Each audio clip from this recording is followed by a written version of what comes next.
Welcome to the Nick and Matt Show, bringing the player interviews you want to hear and the hot topics you want to discuss.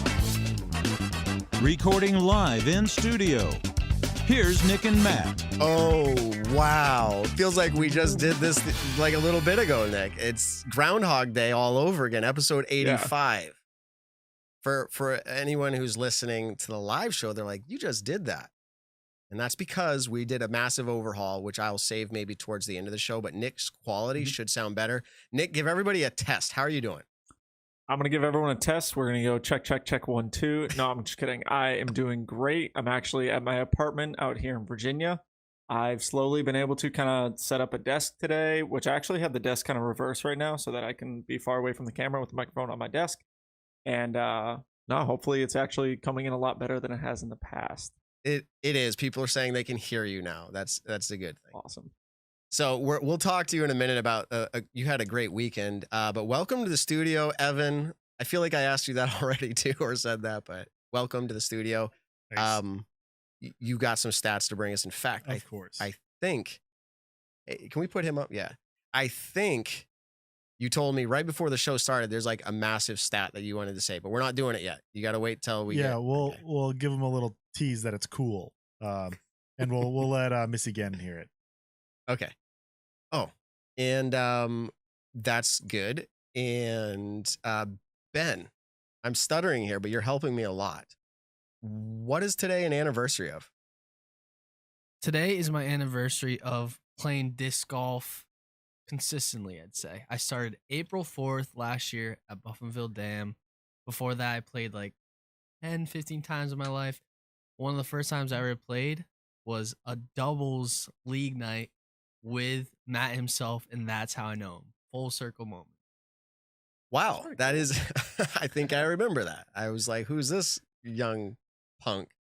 It was so bad. You probably thought it was trash. You're like, I hope I'm your partner. And I'm like, yes, you do. No, I'm kidding. Not that good. Nick, is it okay on your side now? You can see us, correct? Yeah, no, we're all good. Someone did write in the chat, though, because I actually have the chat going on my cell phone, that they said the wired headphones sound so much better than the AirPods. I'm actually just using the headphones to hear better and to hear myself, but I got the Yeti going tonight, and now the Yeti actually seems like it's working.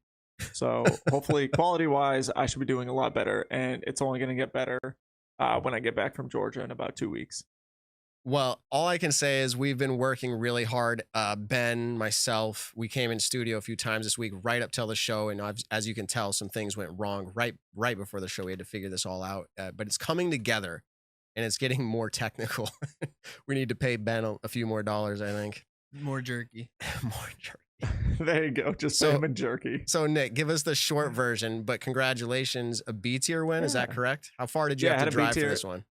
2.5. Okay. Oh, technically 3.5 hours out towards DC. I was able to win yesterday, and it was fun. It was a great time. The only thing that was kind of annoying was as I was warming up before the first round, I was practice putting on, I started on 15, so I'm practice putting on hole 14, and someone let off, and it's a pretty short hole, and the people that were teeing off saw us throwing. They were also practicing their tee shots. We were putting. A couple times they yelled 4. So, and we're always paying attention. And then like 5 minutes goes by, I'm sitting there putting, and all of a sudden someone throws a drive, and last second I hear 4. And so I kind of like go to, cover my head and my body, and all of a sudden my ankle just gets smacked with a stalker.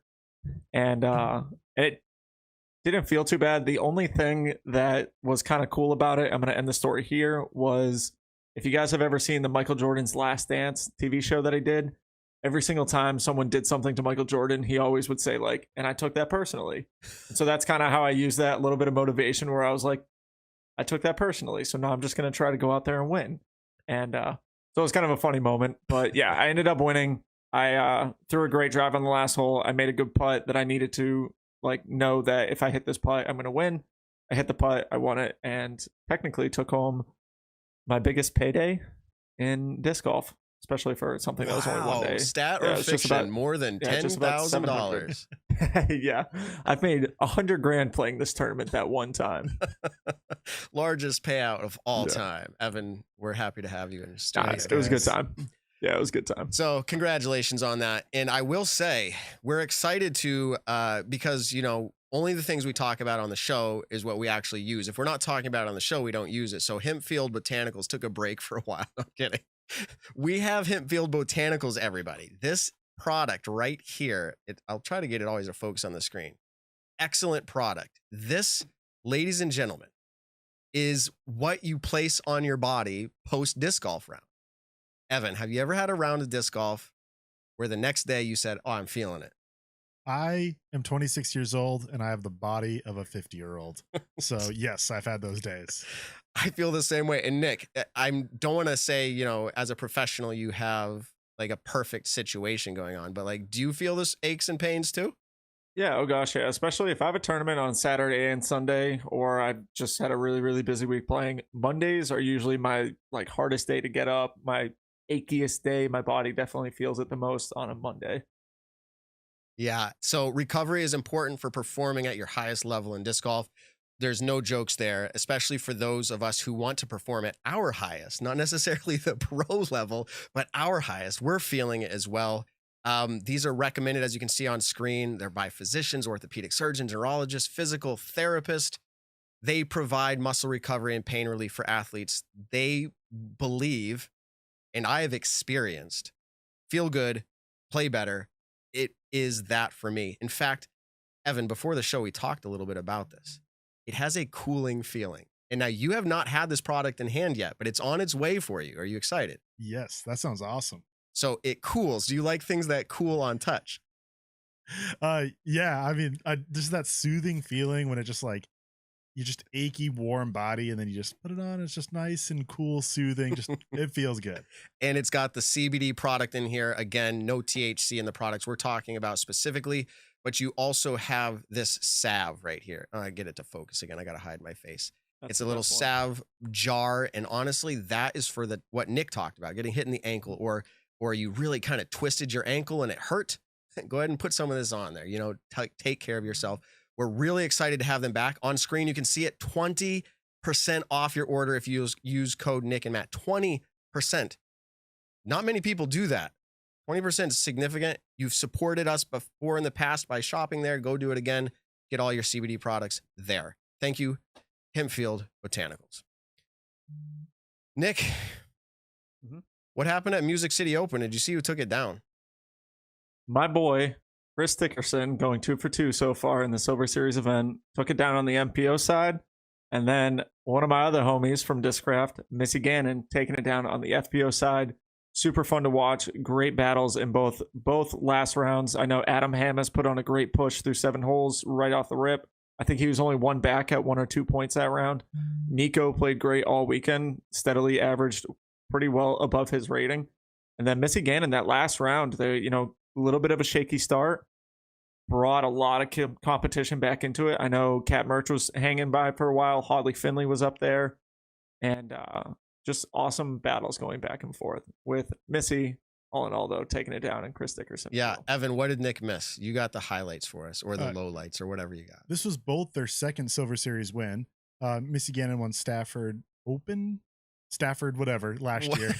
Stafford whatever. My house is on Stafford Street. Maybe she wins that one day Street too. Open. Yeah, I don't know about that.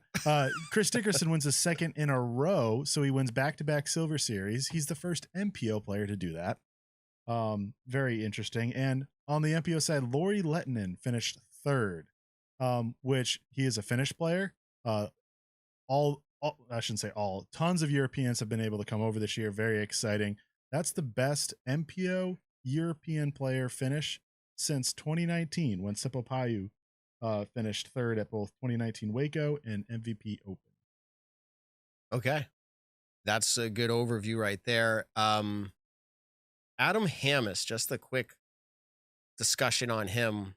Again, I talk a lot of disc golf. I got this other show. I can't remember what I talk about on each show. But Adam Hamis is someone that I don't know that I project him to play better than he did last year. I feel like he performed really well, and I don't want to say it this way. We've got Missy in our green room, but like she started really turning it on mid-season, late season. And if you look at Hamis, it was very similar in nature, and you got this like last look at them before the season closed out as performing really high level. And you got to wonder what that expectation does for them and it does for their fans when they might be playing at a really high level for themselves, right? And it's hard to maintain that. Now, can they both start to perform higher? Sure. But you're mean, right? As a player, it doesn't just go from there to there like immediately. It takes a while and they continue to ramp. I don't know if Hamis performs that well. It's a silver series. What do you take away? Is that great for Hamis, or is this just like second place? I think personally, and Adam's been open about it, saying he's had a very sluggish start to the season, has definitely not been playing the way that he knows he can play or that he wants to play. And so I think this was a really good kind of refresher of like, you got the skills, go out there, put it together, and you know you can compete at the highest level with every single player in the world right now. We've seen it last year. We're going to start seeing it this year. He's also taking a week off. He's not playing Tallahassee, and he's getting some rest up to be able to go out to Georgia, which, if you remember back in 2019, went into a playoff against Calvin Heinberg at the Hall of Fame Classic. So a course that he does do pretty well at, he has in the past. I think in 2017, when they were hosting Worlds there out in Georgia, for a while, he was, I think, going into the final round, he was in second place.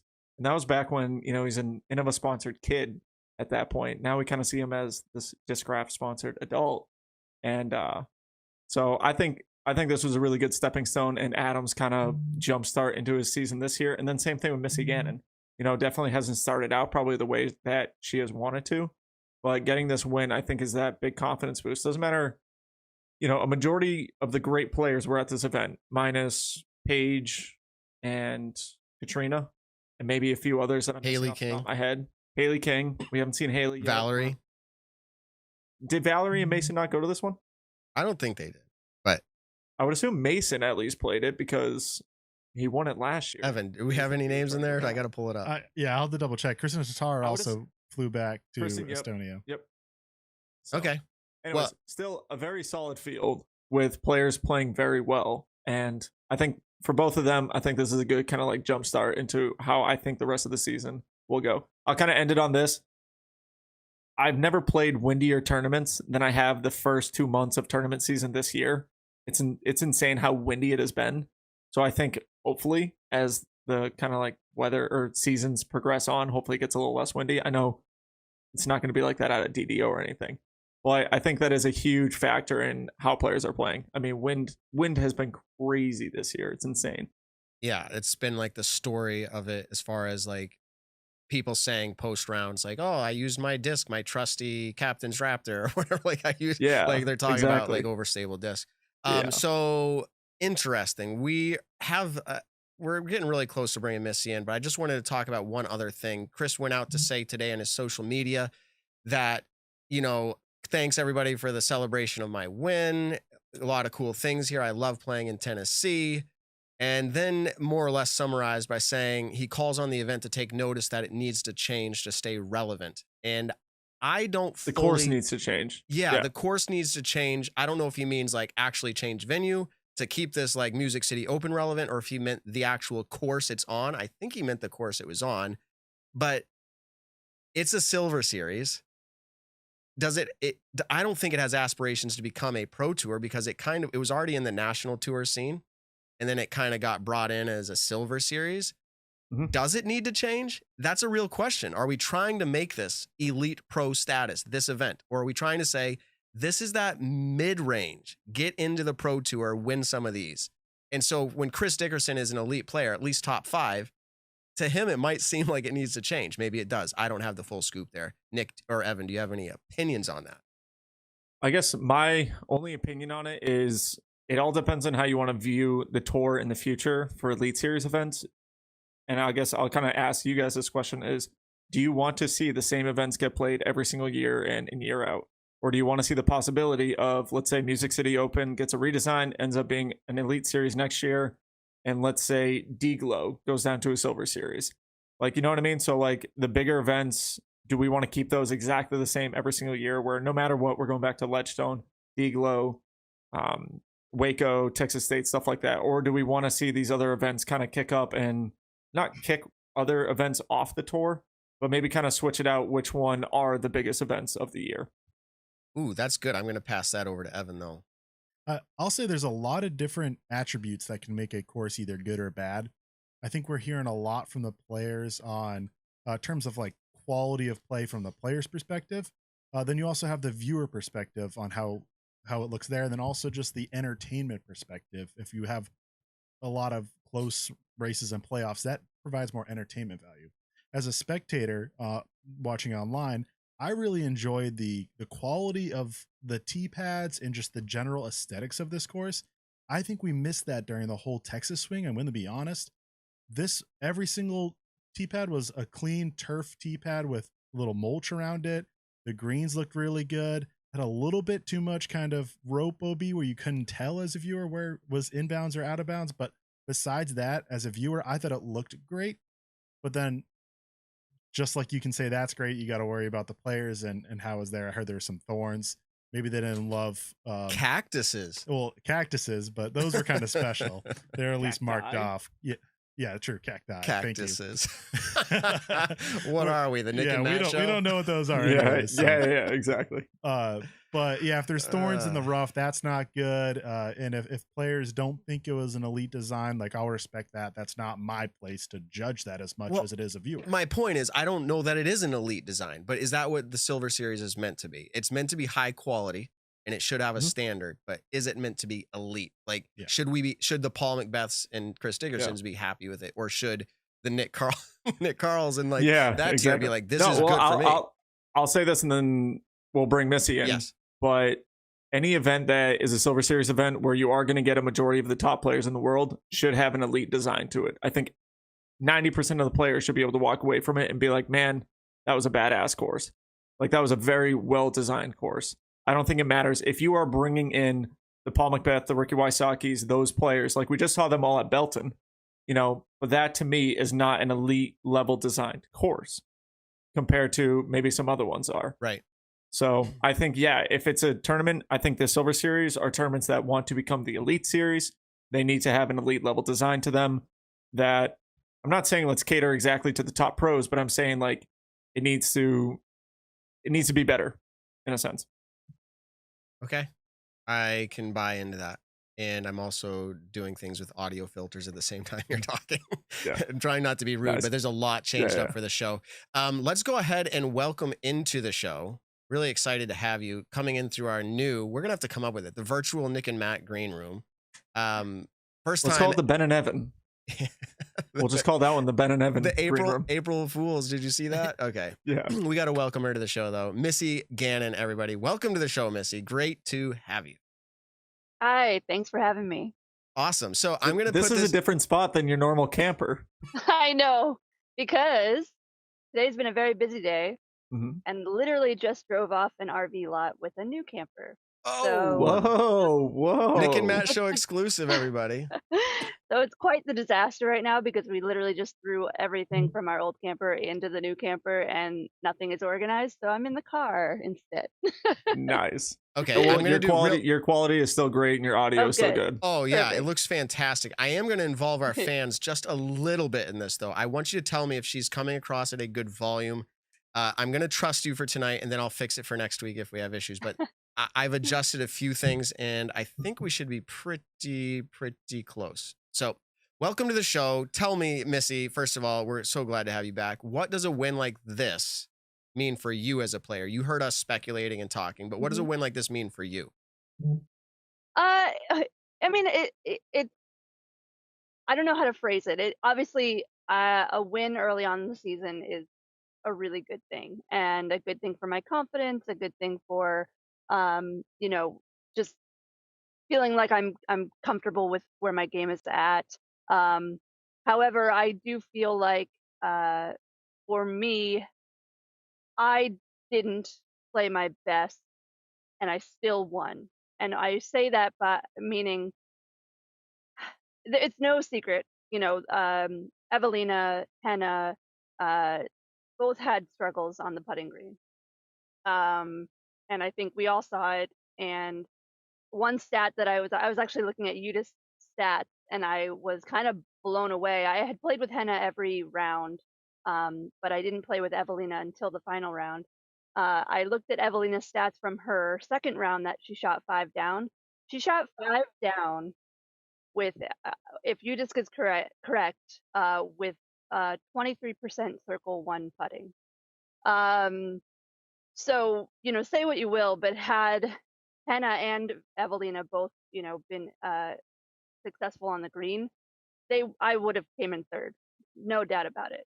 And that's I don't really know what to say about that. Really, it's just like we all kind of had our struggles, right? They might have struggled on the putting green, but I struggled in the fairway or off the tee, and I found success in the green. So I feel like we all kind of didn't play our best, and it was basically whoever made the least mistakes won this past weekend.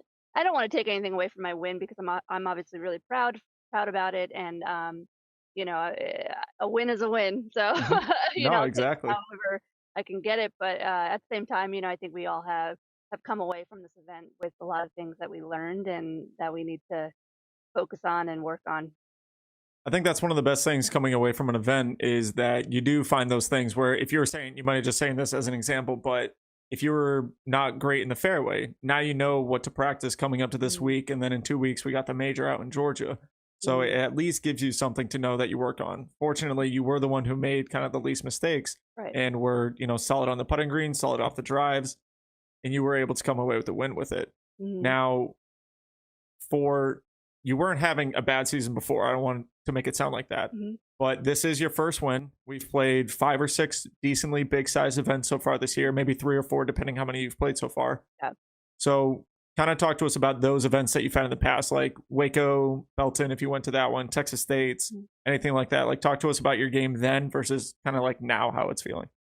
Yeah. So I guess this is, I think, only my 4th event. So I've played Las Vegas, then Waco, and then skipped Belton, Texas States, and then this event. So it's 4 events so far. And yeah, I mean, I finished 7th at LVC, and I shot 2 okay rounds and then 1 really, really good round. Or I guess we played 4 rounds, whatever. My last round was a killer round. So to come away with a 7th place there was an improvement from last year. And coming away with a top 10 for my first event, I was pretty happy about. Waco, I kind of slipped up. I think I came in like 12th or something. Just kind of dug myself in a hole the first round, but then had 2 pretty solid rounds after that. And Texas States, what did I take? My first top 5. So I mean, it to me, it's been pretty successful. Obviously, coming off of the way I finished last year, I'm just gonna come out and win everything, right? No, that's not gonna happen. Exactly. Go out, get player of the year and all that, and then come out and we're like, whoa, she's not winning every single event. What's going on? Yeah. And for me, I like, that I did not expect to do that anyway. And the competition has obviously been super competitive, more so than we've seen in the past. And so I'm actually pretty stoked about the way I've started, and then obviously getting to have that first place next to my name is great, and especially for the standings and all of that. I've just sort of been climbing my way up ever since we started the season. So I think my trajectory is really good, and I'm feeling better and better every day. And I'm feeling excited for the first major. Very cool. Now, we talked about this a little bit last week with Paige Pierce, actually, but give us kind of your intake on the level of Silver Series events versus Elite Series events. Like when you win a Silver Series event, it may not feel the same as an Elite Series event, but at the same time, like where do you kind of like rank these? Like, are you preparing as much for these Silver Series events? Like, how are you going about what's your mentality towards Silver Series events in general? I mean, for me, I definitely am taking every event pretty much. I'm preparing for it pretty much in the same way. If I'm going to sign up for an event, I'm going to take it pretty seriously. I think that I was pretty familiar with Mill Ridge from last year, and I felt pretty comfortable out there. While there are some, shot shaping holes, most of them I kind of can just throw my thrasher on pretty much every tee. So that's always a good thing for me. But I think that in terms of Elite Series versus Silver Series, I think, you know, a win at an Elite Series obviously feels a little bit more prestigious, and almost the entire field is going to be there. We were missing, I think, like you said before I joined, we were missing Kat and Paige and Kristen and a few other people. So there were still plenty of good players there and top players there. So I obviously felt like I needed to, prove myself and do well there, regardless of who was or wasn't there. So for me, I take the Silver Series. I'm not playing very many this year, but the ones that I am playing, I'm gonna kind of take them as like a way to kind of work on more of my mental side of the game, if that makes sense. It feels a little bit less. I don't know. I feel a little bit less tense at the Silver Series, so I'm trying to learn how to take those same things on the mental side of the game and sort of bring them into, when I do get to the majors and the Elite Series events, to kind of keep that same level of calmness and focus, and maybe a little bit less tense and nervous. Definitely. Yeah. So, what are you looking to improve on? I mean, we're only a third, a little more than a third through the season, but I'm sure as an athlete, you're trying to figure that out. What are you looking to improve on? I need, yeah, I think that I just need to. I've realized that I need to work on more of my angle control, because I think I was, I'm playing on a card with Henna and Evelina and even Macy Walker, like, and they're just throwing so far, right? And they have great angle control.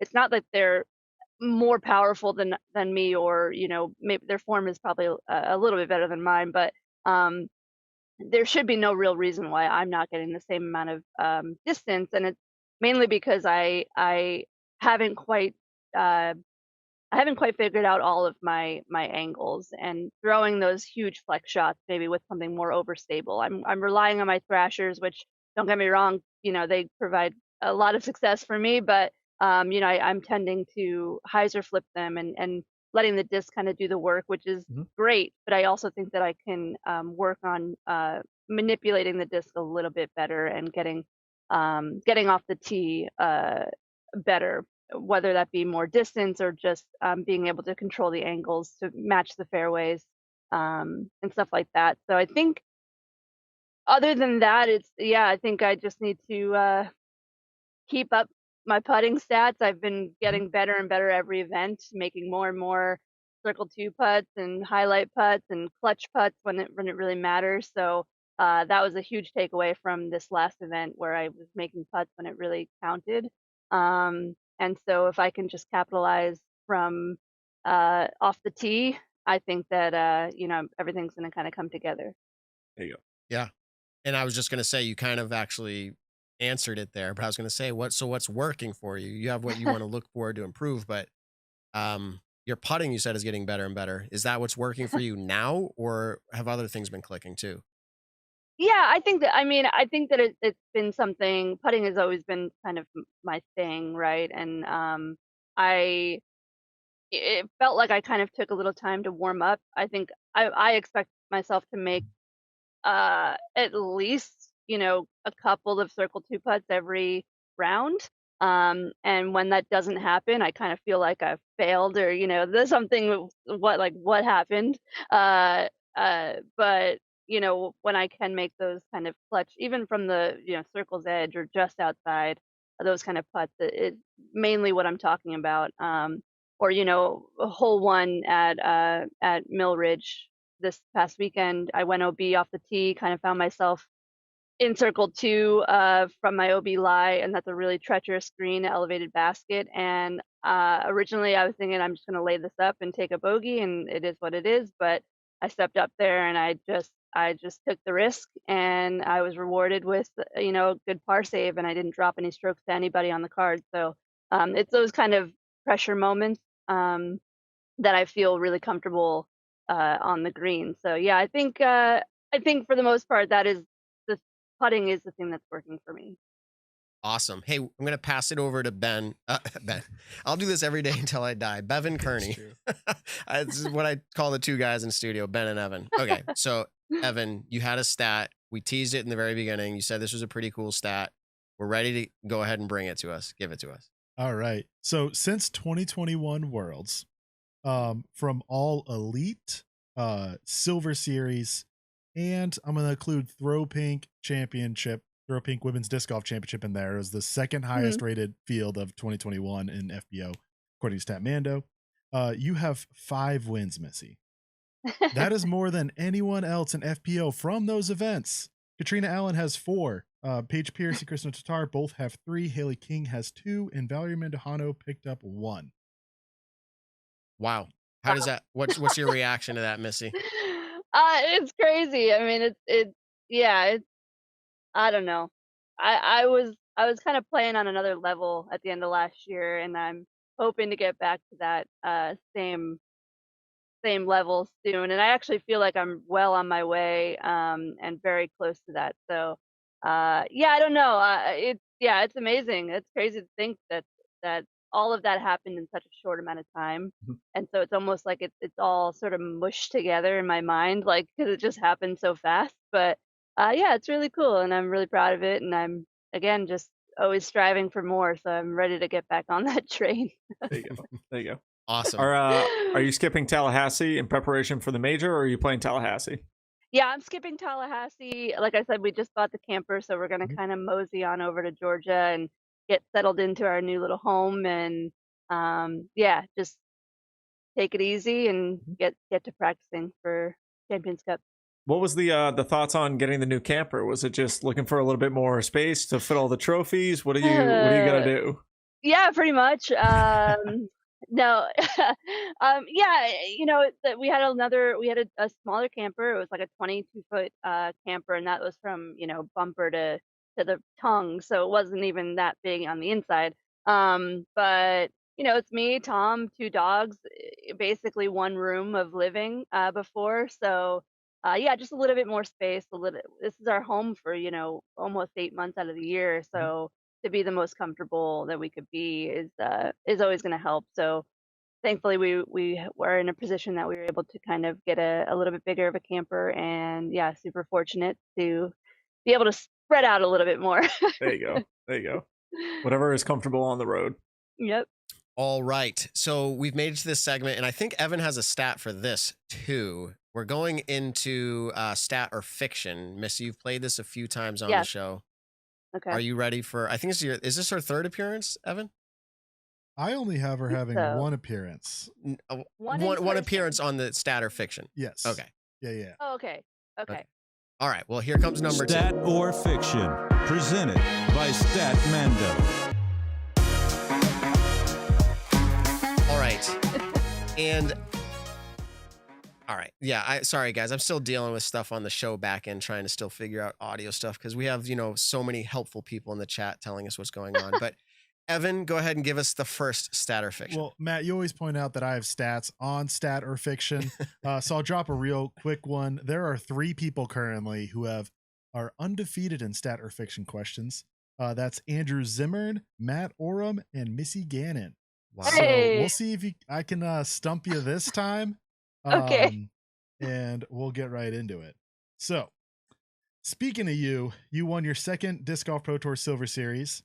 And the stat or fiction number 1 is Missy Gannon is now tied for the most Silver Series wins in FPO with 2, with Katrina Allen, Lisa Fakis, and Sarah Hokum. For what season? Oh. All-time Silver Series wins. I'm saying all those 4 ladies I just named all are tied for first with 2 Silver Series wins. Mm-hmm. That's Missy Gannon, Katrina Allen, Lisa Fakis, and Sarah Hokum. Oh boy. I don't even remember all the Silver Series now. Who starts it? You want me to start I'll go it? first. I'll go first. Fiction for Matt Graham. And we always make Nick go first. We're gonna make Missy go second. Okay. I was gonna say fiction. I feel like Kat has like at least 3. Okay, at least 3. We'll see. Evan will back that up at some point here. Nick, what do you got? I don't know. I can't remember all all the Silver Series, but if I'm going to try to get a lead, I'm going to go stat. Hey. If I'm going to try to get a lead, that's the Matt Graham tactic, and it doesn't work. But let's see what happens. Evan's laughing. I'll have total stat or fiction stats for y'all after we finish this one. The answer is fiction. But Katrina Allen does only have 2. So does Missy Gannon's and Sarah Hokum. But Lisa Fakis has 3. So she leads the most Silver Series wins of all time in FPO. Okay, and the live chat, is that accurate, Ben? It's saying 74% said fiction. Correct. All right. I asked it before. 74% of you are better than me. Yeah, the live, they just pile on each other. They go, oh, look, half say fiction. Let's keep going. Yeah. Or they just see right through me. I did. Yeah. I actually voted on YouTube. I think I actually voted stat as well. So I'm 0 for 1 in 2 different parts of reality. There you go. All right. What's number 2, Evan? All right. I'm trying to make stat or fiction a little bit more simple, but I'm going back to my roots and have a little bit kind of tricky one here. Chris Dickerson wins his second PDGA event of the year. Oh my goodness. This is the latest in the calendar year Dickerson has ever picked up his second win of the year. So that being not specifically Elite Series, not Elite Series, not even specifically Open. Just since he's become a PDGA member, in seasons he's had 2 or more wins. This is the latest in the year he's ever picked up his second win. That being April 3rd. In a full rotation effect here for the game. Missy's up first. Haha. I'm gonna say stat. I feel like he used to play like a ton of events, and especially in Tennessee, and he probably just won them all. So, yeah. What do you got, Nick? I got to go stat on that as well, literally for the exact same reason Missy just said. All right, if I want any points, I have to go. No, I'm kidding. I'm not. Yeah. I feel like this, for the same reason she said, he used to play so many local events, and like, there's no way he waited this long to win an event. I'm also saying stat. Okay. This is... I'm just kidding. It's stat. Oh, okay. I was going to say, no freaking way. I sit across from Evan, literally, like, can see his face, and the face he gave me, that's why I was like, no. That is the latest in the year he's ever picked up his second win. In 2013, he only had 1 win. He actually picked it up in November of that year. But in 2014, I think it was an intermediate or advanced, he picked up his second win on March 29th. That was the previous latest in the year. That's my birthday. Oh, look at that. Well, happy belated. We just missed Oh, it. thank you. Yes, thanks. Through Chris's career, he's got a second win in January 3 times, and in February 4 times. So that guy just knocks out tournaments in the earlier, gets the 2 wins over with, and then just cruises on the rest of the year. You know what I saw on Disc Golf Pro Tour social media was Chris Dickerson, or his DGN, like 2018 winning Music City Open. Why does he look like such a teenager? Like, it's so crazy. 4 years. It's like a massive difference for Chris Dickerson. And here I am thinking he looks the same throughout all of it. His beard's a little bit. No, right? It's like, have you aged yet? What's going on? Like, how old is Chris? I have no idea. I forget. He's been like 29 his whole career. Yeah, exactly. I don't think he's not 29 yet. That's for sure. Stat or fiction? Chris Dickerson's birthday is I have no clue. 19. He could be 24 or he could be like 37 and we wouldn't know. Yeah. Yeah. All right. The final question what's the score, Ben? What's the score? Do you know what it is? You guys have 2. I have 1. 1-2-2. All right. So I've got 2. Missy's got 2. Nick's got 1. Okay. Kat Mersch finishes second at the Music City Open. This is Kat Mersch's first podium finish at any Disc Golf Pro Tour event, Elite or Silver. Oh, dang. This is Nick Carl starts this one. Oh, that kind of sucks. I wish I was last, actually, but I'll go stat. It's not fair for me to look at the fans bringing in their votes, so I won't do that. But ever in her career. Ever. So like Silver Series or Pro Tour. Not talking NTs, just Pro Tour. Yep. Okay. Just Disc Golf Pro Tour, Elite and Silver. Dang it. Was there a Silver Series last year where she did really well for herself? There was another list of players that were doing well for themselves. I don't think it was her that finished on podium though. So I'm saying this is the first time. So stat. All right, Missy, you're up. I'm gonna go with Stat as well. She's been working really hard, and I think I saw her after the round. She was very, very excited to have finally kind of crested that hill. So Nice. yeah, I'm gonna Stat. Nice. Okay, and the live listeners right now, 86% said Stat. So let's see if that plays out. This is fiction. Whoa! I've got Okay. Missy. I did it. I got her. She has 2 podiums in her career, both at Silver Series events. Both were 3rd place exactly. Somewhere down in the south. No. No. Well, depending on your geography, for one of them, I don't know, Missouri. She finished 3rd at 2020 Mid-America Open and 3rd at the 2021 Resistance Disc Open. Oh, yeah. No, I wasn't thinking I either. forgot about Deanne that Carey one. won by like 85 strokes or something crazy. So it was- Yeah. no discredit to about that Cavendish or one. anyone else in Dang. the field. Just That's why, not gonna lie, normally, oh no, I would have gone second, but I was gonna pick what them 2 did not pick, which technically actually would have helped me out this time, but I had to go first. So. And I actually thought it was a stat, but but that means that we're Matt and Missy are tied though. yeah. It does. Oh, Dun, man. dun, dun. How about I come up with the tiebreak? No. Uh-oh. Oh man. Hannah Macbeth finished on podium at Throwdown on the Mountain. How many strokes behind the winner did she finish? Ooh, I didn't look at the scores. You're Me talking about neither, this actually. year. The Throwdown on the Mountain that happened just finished up yesterday. Okay. What's the stroke count? What'd you say? How many strokes behind the winner did Hannah Macbeth finish? She finished in 3rd. Is I'm this gonna so, answer this I go after out, they I go answer, out loud, but I and then think she so. goes out loud, and we see who's closest. Like, is it over under? Oh kind of yeah, thing? I was gonna do whoever was closest if we Okay. want to do first one guess. I'm saying 7 strokes. Oh my god, I was gonna say 8. to be Okay, well honest. then I get the under. She gets the over. I'm 7.5. All right, that's our guess. Is that your official guesses? Yeah, I think so. Yeah. All right. It was 9 strokes. So advantage goes to Missy. Ellen Woodboom took it down with -5. No, 2 under. Oh, 2, Hannah yeah. Macbeth was +7, so 9 strokes away. I thought she was +6.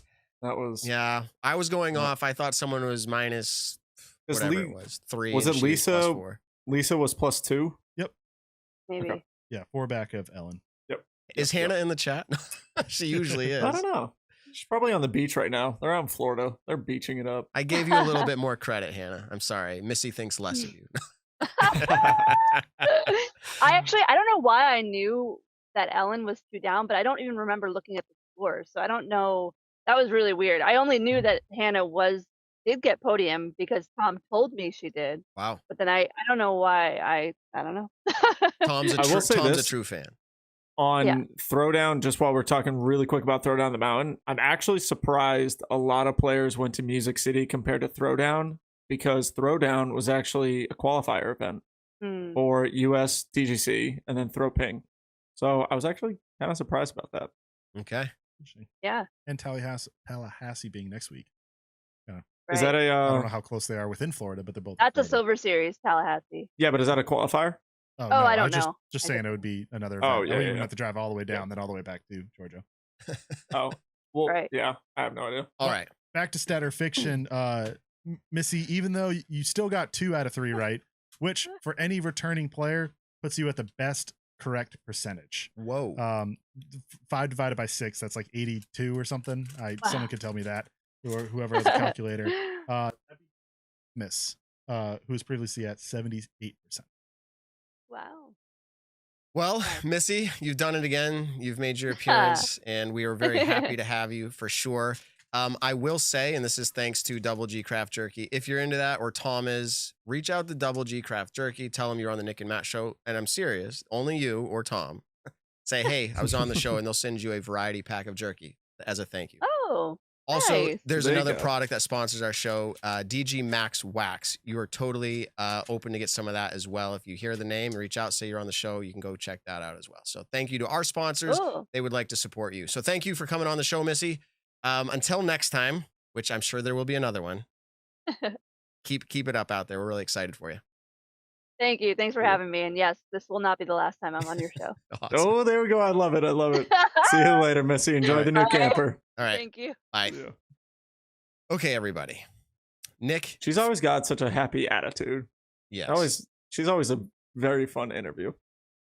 So Nick, I hate to involve our fans with the like technology of what we do here, but you were doing so good with the interview because we were over here like Well, could you tell?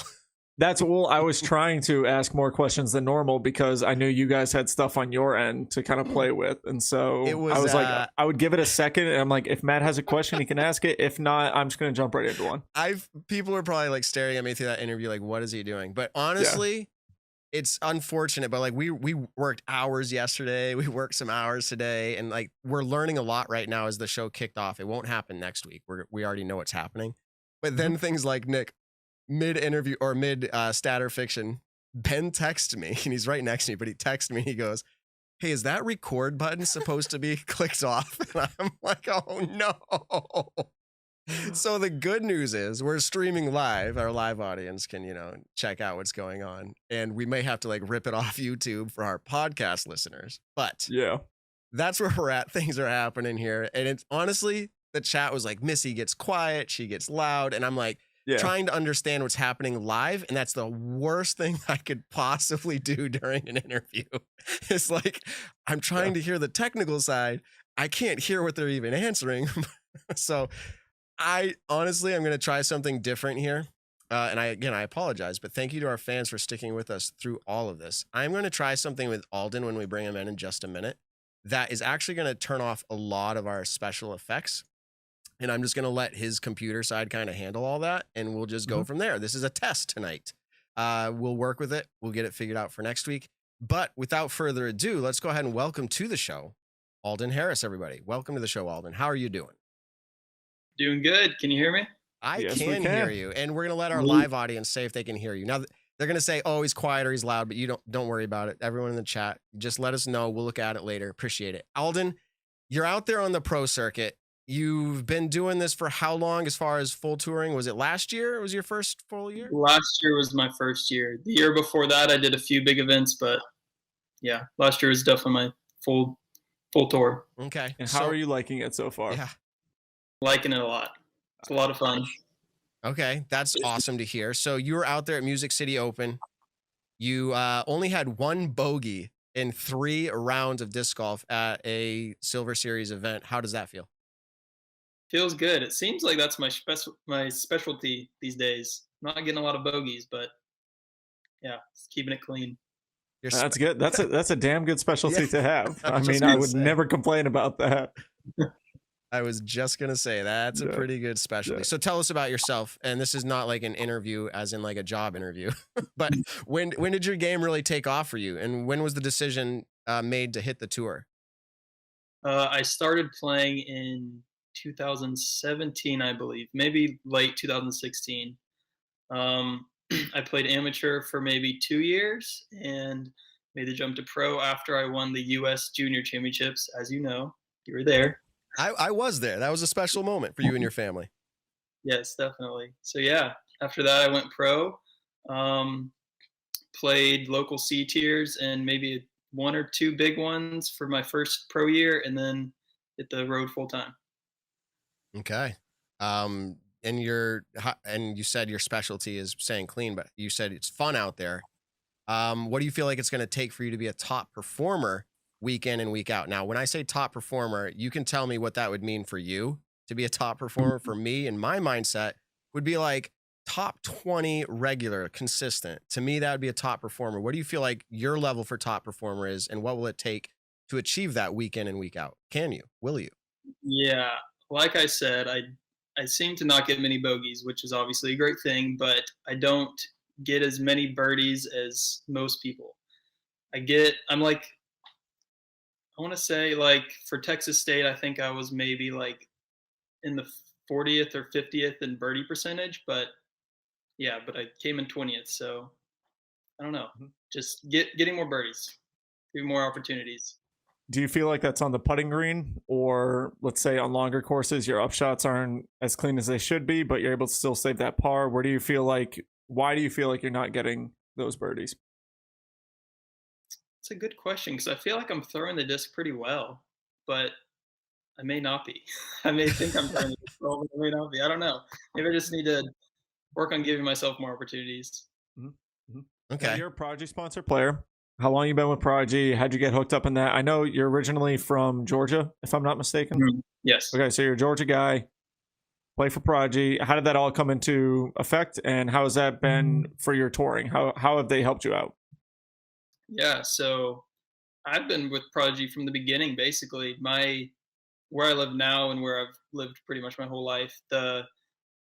When I first found out about disc golf, the Prodigy warehouse was like under 10 minutes away from me. So, Prodigy was just the talk of the town around here. Every basket was Prodigy, everyone was throwing Prodigy. So that's how I got hooked up with Prodigy at first. And as far as how they've been helping me out, they've been helping me out with everything.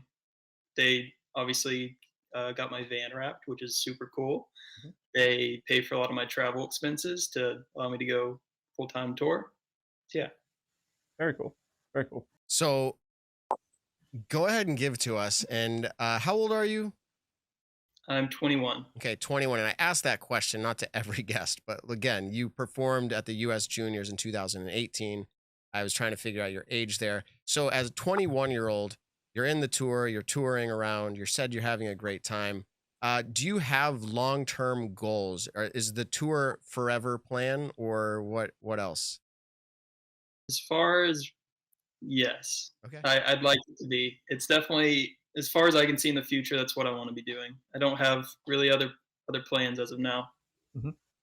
Okay. Wow, that's big. I mean, before disc golf, was there plans for you? Like before disc golf, is there a before disc golf for you? It's so weird because I've only been playing for 5-6 years, and I can't even remember a time where I didn't have disc golf. So not really. I can't remember any plans that I had. Wow. Yep. This is where we're at in the sport, Nick. This is where we're at. So yeah, I know, right? It's kind of wild. What's your work ethic like when you're on the road as a touring professional, week in and week out? You're pretty much going to every single tournament. You might be one of those players who's literally playing every Elite Series, every Silver Series, and then bounce into maybe a couple A and B tiers if they're in the area. So you're not taking weeks off necessarily all the time. Well, I shouldn't say all the time, but here and there like other pros are. What is your work ethic like? How do you get your practice in? Is it just strictly on the course, or do you still find time to go out to the field? How do you feel like you're going to get better? Last year, I played like 2 practice rounds a day leading up to the tournament. And I quickly found out that was not good for my elbow because I started having some elbow problems. So in the off season, I did some work on it. It's better now, but for this year, I've been doing 1 practice round a day, and that's pretty much it though. And unless something is feeling like slightly off, I'll go work on that. But other than that, I'm just getting the practice runs in and learning the course. Okay. Which ones, since you're, I would say, one of the newer touring professionals, do you have any favorite tournaments that you've been to so far and tournaments that you are looking forward to going? I'm really looking forward to going to Beaver State this year. Haven't played that one yet. I got to stop by and play that course while I was up there, but I haven't really seen the full property yet. Gotcha. Okay. So I follow you on social media, and last year it seems like there was a period of time where things got rough on tour for a bit. I don't know.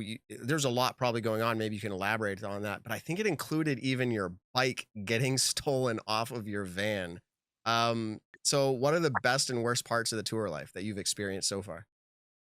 Yeah, that was not fun. But yeah, that whole week was not very fun for me in Stockton. But yeah, there's definitely some bad weeks. There's some good weeks. Just like everyday life, not even really on tour, but yeah, yeah. Okay.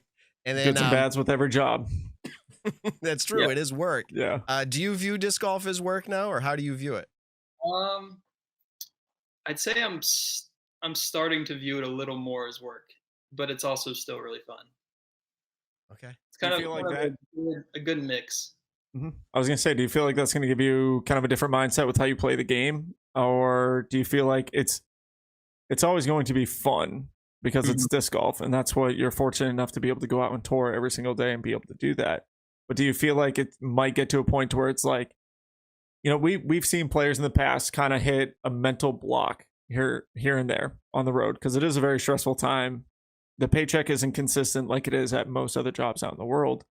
So how are you planning / what are you doing to make sure that it's still disc golf holds that value of this is disc golf. I'm fortunate that this is what I get to do. It's a good question. I don't know. We try to stump our people every so often. Yeah.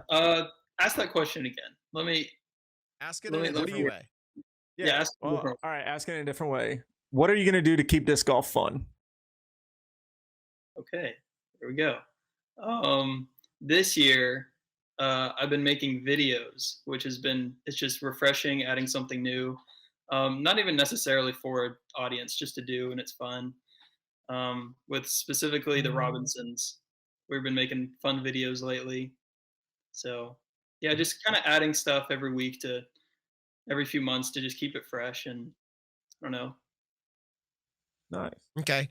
For someone who is an aspiring touring professional, okay, because you were there not too long ago, what do you recommend they do? And this is everything, and we're asking you because you're on tour. This is everything from financially, traveling accommodations, events. You're doing it. Let's say there's an 18-year-old out there who's aspiring. Like, what have you learned that you're like, hey, take my advice?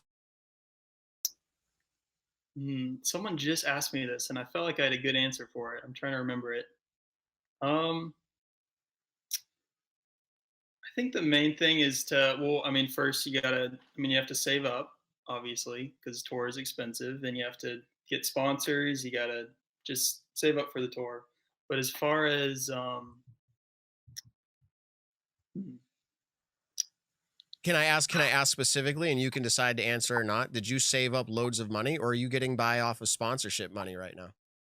I'm getting by off sponsorship money right now, but I also have some saved just in case, but luckily I haven't really had to use that yet. So we're breaking this down real deep now. I mean, what does it take? I mean, you have what finances do you have on the road? You got to pay for what? Gas?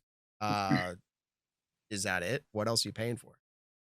I am paying for gas. That's pretty much it, actually. Prodigy's really stepped it up this year for paying for campgrounds, paying for all my entry fees, just stuff like that. So really just like gas and food. Yep.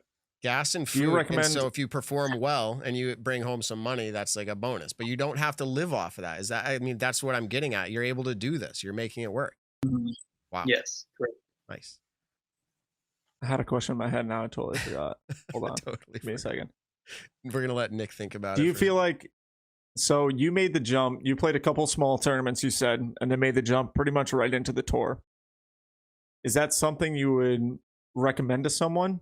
Or would you recommend kind of the, let's say the model of learn to kick ass locally in your homegrown area, win tournaments there, and then slowly make your way out on the tour? Or are you one of those just put 100% into it? If you have the means to be able to do it, go for it. It really depends on the person. For me, it kind of, when I won Music City, that's kind of when it kicked off, and I kind of realized that I think I could go on tour. So, but yeah, I don't know. I don't know. That's a good question too. Keep stumping me. Yeah, we're trying to get a couple here and there. Stumping. It's fun. It's fun because we, with the Nick and Matt show, we've had on Paul Macbeth multiple times, Ricky, players who have been playing the sport for a long time and they've been touring for a long time. It is rare nowadays actually to get a guest on that, you've only been on the tour since 2020, really going at it since 2021 maybe, but you got the full van, you're doing the van life, you're going to every single tournament that you can play. So it's kind of cool to get the insight of like, what's tour life like for you versus what's tour life like. We just had Missy Gannon on. So what's the difference in tour lives where, are you playing Tallahassee? I am. So you're going to, so you went, let's say Waco, Belton, Texas States, Tennessee, Tallahassee, Champions Cup. That's what, 6 weeks in a row? Where a lot of other pros are like, I'll play Waco, skip Belton, play Texas States, skip Tennessee, skip Tallahassee, and go to Champions Cup. You know what I mean? So you're it's just cool to kind of get the views of what, like, you're out there at every single tournament when other players, you know, they may be in a position to where, yeah, I can take some time off. Maybe they got an injury, they want to heal it up. So it is kind of cool to see where it's like you're out there every single weekend playing every single event, which is really cool. And you just had a phenomenal one up at Tennessee, or down at Tennessee, however you want to look at it. So it is cool to kind of like get the inside of the newer tour players versus the OG guys. Yeah. For sure.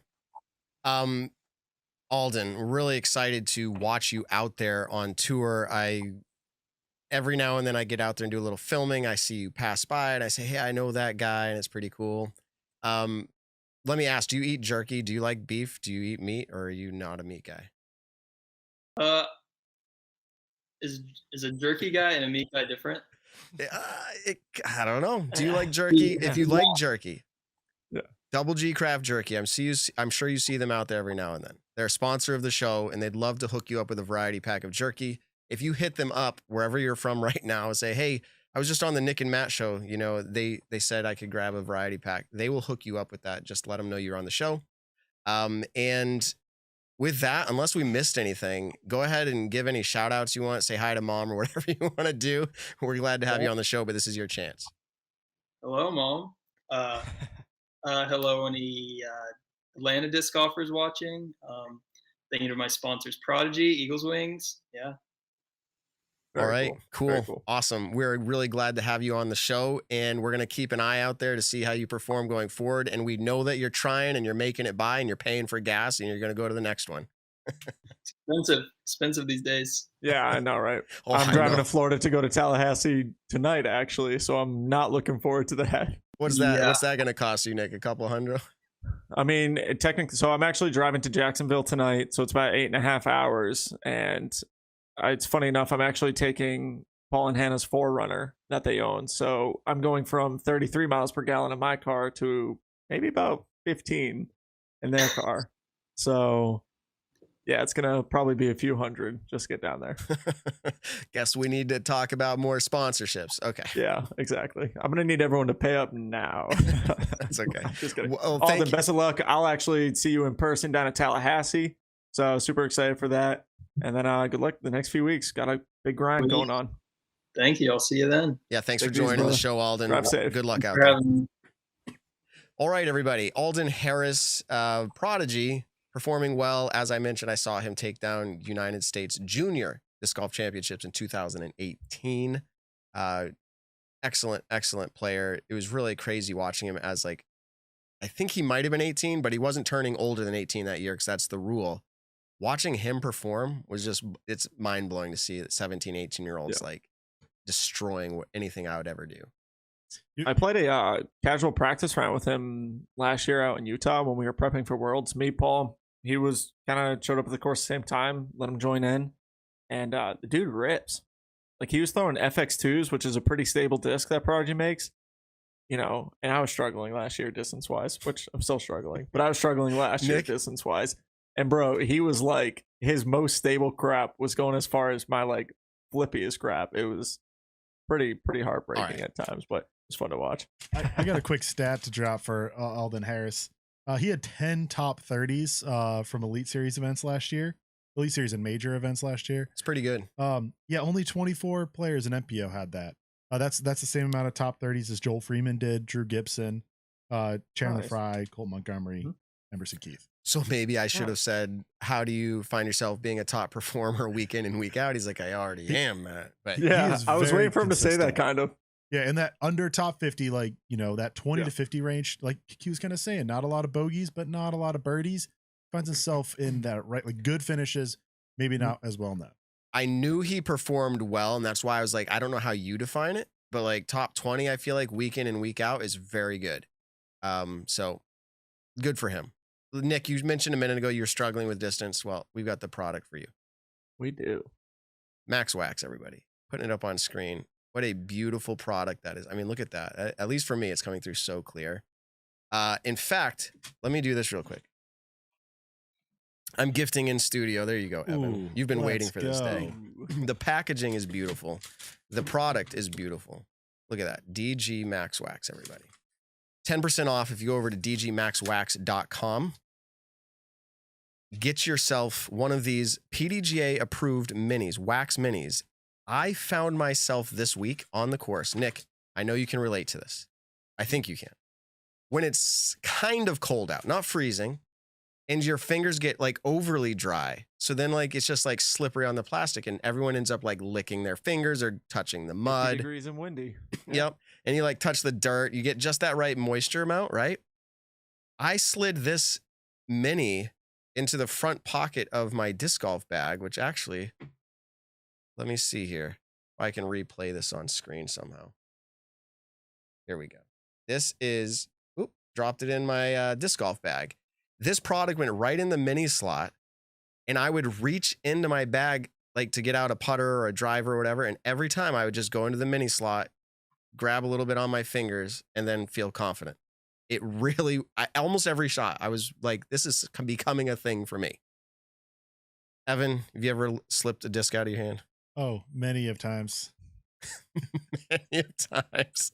Do you think this product would have fixed it for you? Now that you have it, you looking forward to it? I'm super stoked to get out and try it out. Like you've been talking it up for weeks now.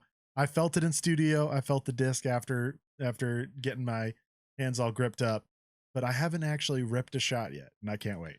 Okay. They also have, and I've talked about this many times, the snap stick. Look at that. Ooh, I can get it focused up nice and close. Snap stick. I love that name. Not chapstick. Snap stick. It gives you the snap in that throw. Gives you unparalleled confidence. The added grip allows you to spin the disc faster, which means longer, straighter, more accurate flights. The smell we always talk about is excellent.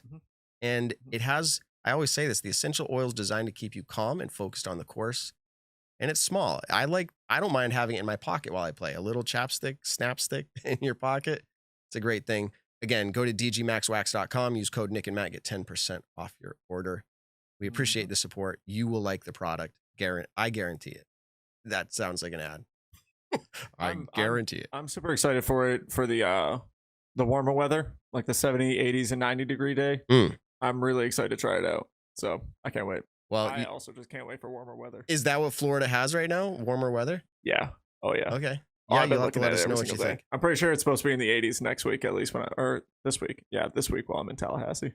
So, Nick, we still don't have our intro music, but assistant producer Ben's going to give us the ditty to get into Discura discussions. Go ahead, Ben. I need to get my keyboard and do a jingle for it. That's right. This has Go been ahead, Ben. a Discura, or we are getting into a Discura discussion. Oh boy.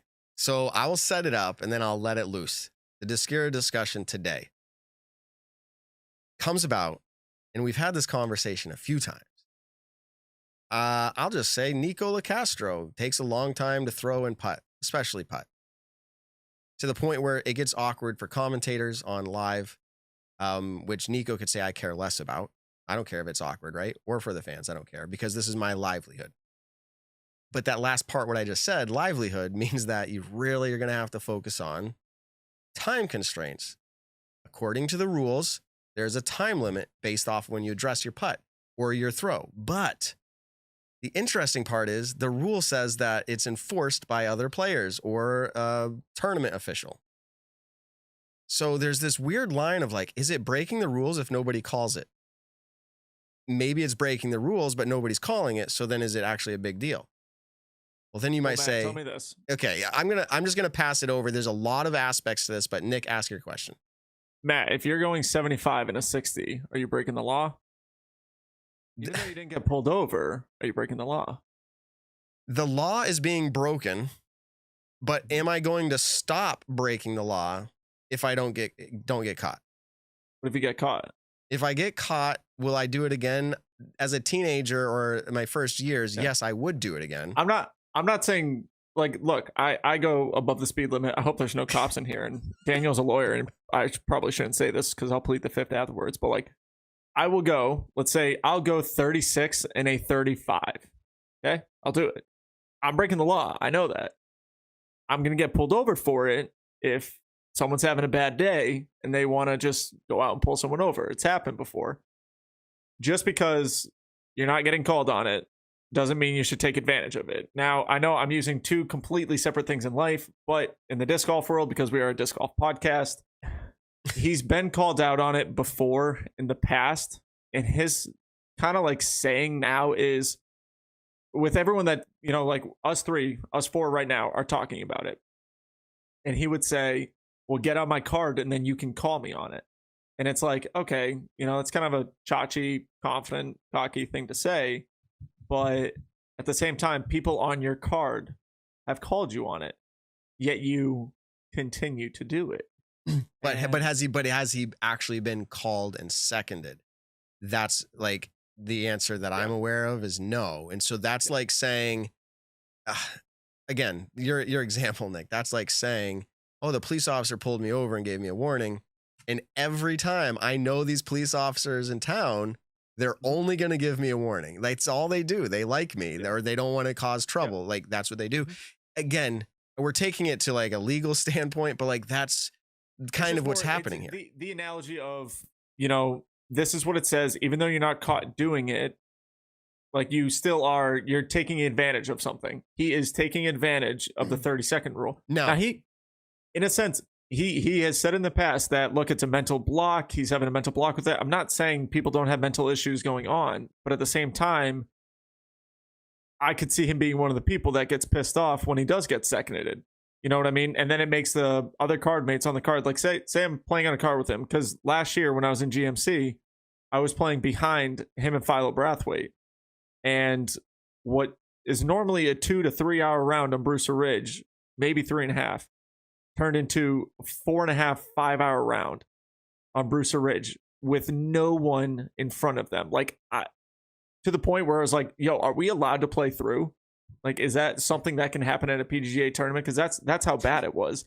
And we literally said to him from the card behind, we were like, you guys got to speed it up. Like, this is ridiculous. I'm watching 48 seconds, 53 seconds. And these are upshots that are in the middle of the fairway. It's a little uphill. We're taking 53 seconds on a shot. Yeah. Or you're putting from 15 to 20 feet away. You're in the middle of the woods at Brewster Ridge where it's rarely that windy. You don't need 45 seconds to a minute to put in a 15 to 20 footer. And like Drew Gibson said, it made me laugh, but he was like, you don't need a minute to barely make a 15 footer. And that kind of had me dying. Okay. But at the same time, he's got a point. Yeah. So this is multifaceted. That is one side of it. Evan, you have something to say, I'm sure. I gotta say, I don't totally mind. I think it kind of builds up anticipation, and as a viewer, like I'm usually doing stuff while watching anyways. Are you not entertained? Is that what you're saying? It's kind of entertaining to like see it happen. Of course, if you're in the card behind them, like that's gonna be, or on the card with them. Yeah, I get that's annoying. I think it sucks. I think it's kind of got to be all or none. You know, if we have it as the rules, we got to just do it. I think baseball is a good comparison right here. They're putting in the pitch clock. If a batter steps out of the box for too long, boom, you call it a strike. If the pitcher takes too long to pitch it, boom, it's a ball. They essentially lose that pitch. You lose it. And in disc golf, just hit the 30 seconds, boom, hey, you got a stroke. Now keep on going. So Nick and I had a conversation, a disc era discussion earlier. Yeah. And we talked about like, how do you enforce this? Because here's the multi aspects to it, right? So is the rule being broken? I think if we all had to raise our hands right now, we'd say, yes, the rule is being broken. That's what Nick's point mainly was. And I agree. Now, the issue is, in my opinion, it's not being called. Okay. One more subtopic. Why isn't it being called? Okay. That's a whole subtopic. And now the question would be, should it be getting called, or should it be a rule? People want to talk about that. Well, should this even be a rule? I would say that's kind of too far out. Of course, there should be some rule here, or else someone could take way too long. Yeah. It could be discretionary. You could make it fully discretionary on the group and not have a time limit, but say like if the group says you're taking too long, but I don't want to go down that road. So I think it's fine. The time limit's fine. But how do you enforce that players call the rule? Can you do that? Can you be like, now you guys are in trouble because you didn't make the call? I don't think you can do that. There's no way to really do that. Isn't there's some term for if you're not watch it. Like, there's some. It's I you can't have think to of the watch word. the throws. Yeah, You got to be that whole- aware. Yeah. Yeah. That's in the rules. Now, But not that they have to call it. They could be like, I see where you're going. Yeah, you could always see like, not what I saw. But exactly. My thing is, as someone who, like, you know, I go out and I play big events here and there. I have dealt with players who do take the, you know, full 30 seconds. They're under it, but it's like 20 to 30 seconds. And to me, that feels like forever. But it's not something that I'm actively like trying to find in a player. I'm not going up to every single person. And, you know, like when I was at Waco, the second or third round, I was playing with Nathan Queen, Michael Johansson, and Nathan Queen takes his time, sets himself up, and throws a shot. MJ literally walks up, looks, okay, this is what I'm going to do, and then throws it.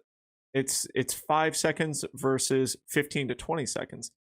Now, if it's super windy out, or it's detrimental rain outside, and we're playing in it, if they step off their lie to kind of maybe let the wind die down, if they take an extra 10 seconds, I get it. I'm not going to be stingy about it. But Nico has built a reputation where on almost every single throw, especially putting, he's taking above his 30 seconds. Yep.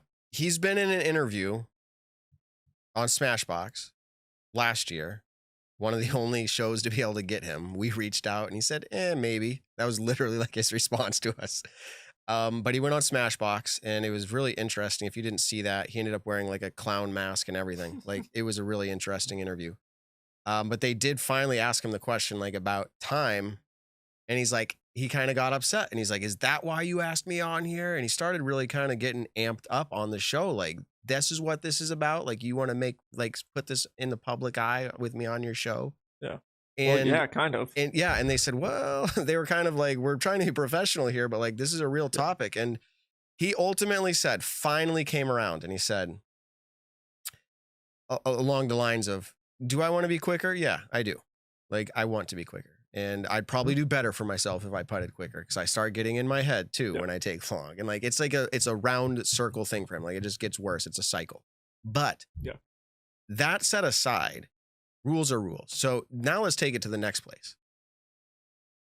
Jeff Spring, director, the Disc Golf Pro Tour and CEO, starts following that card. And it's not unusual for him to do that. So it's not like he may have went because he heard there might be time issues, but he may also just have been there because he's there. That's normal for Jeff Spring. But it seems to me when Jeff Spring makes a call on, hey, warning, you're taking too long. Now we've just welcomed a whole new set of like how it's going to be handled. Okay. And I don't think it's wrong. It's the lead card at an event. Like it is going to have more scrutiny. But that opens up a whole nother can of worms. What about the other cards? Does pace of play only really matter on the lead card? And then what happens if Jeff, now that he's made the warning, and now it goes over 30 seconds, and now he doesn't make a call to say like, hey, that's now a violation penalty. What is the Pro Tour like making a statement of? Like, I hate to put this on Jeff, but he is the CEO. I wouldn't have put it on him, but if you're there making warnings and then it goes over, like somebody needs to make the call and everybody kind of just stood quietly, eventually like, like no big deal. So it's really interesting can of worms that get opened up there. So what's the answer? What do you think, Nick? So this is where you and I talked about it. And I kind of want to, I casually read the chat as I'm going through the show, but we know Nico is not the only one. There's plenty of people. Gannon got called on it last year at the Pro Tour Championships. People like Philo, he's another player who is a slower player, who's known for being a slower player. The only reason we're really harping on Nico right now is he is a repeat offender with it. And it's something that we literally just saw yesterday, you know, within 24 or, 30 hours, we were watching this kind of unfold live on coverage. The way to fix it is, in most professional sports, if not all professional sports, I would assume, if you break a rule, you get caught breaking a rule, you get a penalty. Your team gets a penalty. Your organization gets a fine. You get a fine, stuff like that. Now, I'm not saying every single time Nico takes 30 seconds, we need to fine him $100, but at the same time, there should be that outline of If you do it once, you get the courtesy. If you do it twice, you get a stroke. If you do it multiple days in a row, if you are called on it once again, if week in and week out he is constantly getting strokes for being slow, then the PDGA needs to turn around, or the Disc Golf Pro Tour needs to turn around and say, okay, that's a $100 fine. That's a $250 fine. That's a $500 fine. But wait. This is post round, like as in players didn't call it, but no. If players called it, because we right now in disc golf don't use video as, let's say, video evidence. That's a whole nother topic that Matt and I talked about earlier too. But we can try to bring that up. But if Nico is called on a time violation, his first one's a courtesy. Bam, there's strike 1. Strike 2 is a stroke. Strike 3, is it just another stroke, or is it 2 strokes now? I don't actually know where it goes past getting a stroke, but that should be marked down. Where at Tennessee State's round 3, Nico was awarded or was given a penalty stroke for breaking a rule. That's now marked on his record for the 2022 season, I would say. Is that just the prize for being on the lead card, or you mean any card? I mean, when you say any card now, it's like, are people going to be douchey and chachi and start calling everyone and everything? Don't get me wrong. Like, this is a whole can of worms that like needs to get opened. This isn't the save all solution. I think marshals on every single card. Now that is a whole different conversation when it comes to this. Say there's a marshal on the card. Now I'm thinking of perfect future in disc golf. An approved, qualified marshal, rules official. Like, we're not talking like some random schmo. Like, I would love anyone who very much knows about the game of golf. I would love to know how they handle these kind of situations. I would love to know. I genuinely want to learn how that is done, because as that is kind of our grandfather sport, we need to adapt things potentially from that. But in a perfect disc golf world, if we had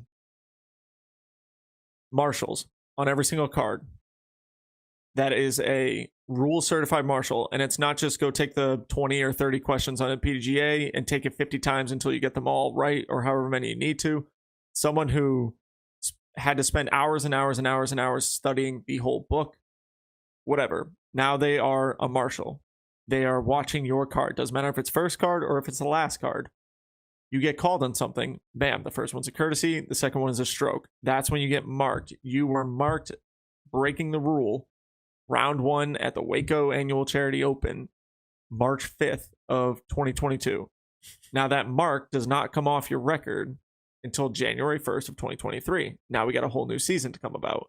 Interesting. So that's where I think I'm talking perfect in world. a perfect world. Perfect that's world. Literally right. a perfect world. And but at the same time, how do we, and I'm not asking for people to be the most God-given rule sticklers out there. Don't get me wrong.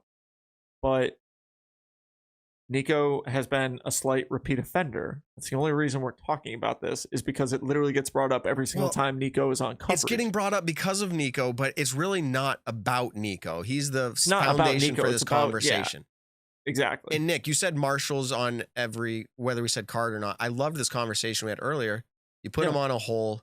You don't really need to watch the tee pad that much. Like, they can have a view of the tee pad if they need to, but they can just follow the play of the hole and be on that hole. So yeah, exactly. But who are those people going to be? That's a whole nother conversation, and that's why it hasn't actually moved that direction. There's a whole bunch behind that. Is that when events pay people? Like, hey, if you volunteer for this event, I will pay for your rule certification, and then you will get paid to follow this card as a rule certified marshal. You know what I mean? Like, is that, how do we open that up? And like I said, I'm not trying to sit there and be like, I have called people on foot faults before. It's not to do it out of any malicious intent. It's not to try to gain a stroke in that way. It's literally like, if I'm watching someone line up a putt and I see that their feet are potentially lined up wrong, or someone's trying to throw a patent pending or whatever, I tell them, hey, just a heads up, watch your feet. I'm trying to like warn you before I have to warn you, in a sense.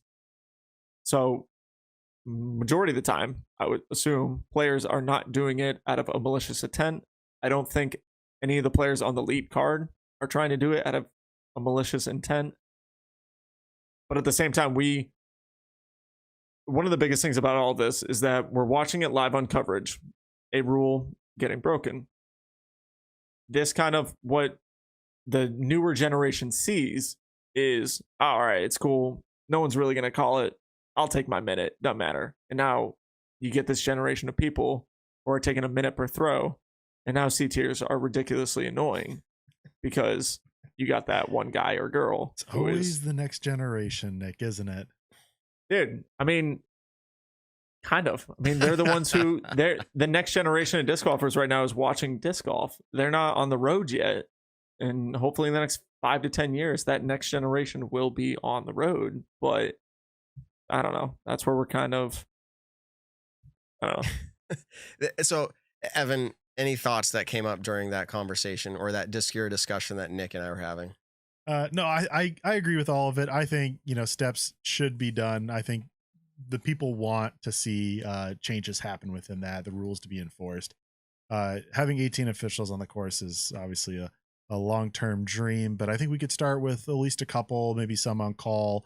Like you said, Jeff Spring was following around that lead card. Having more of that where a marshal maybe kind of roams. Like, I don't think there's anything to say that they can't follow just the lead card. It's more people thinking out of fairness.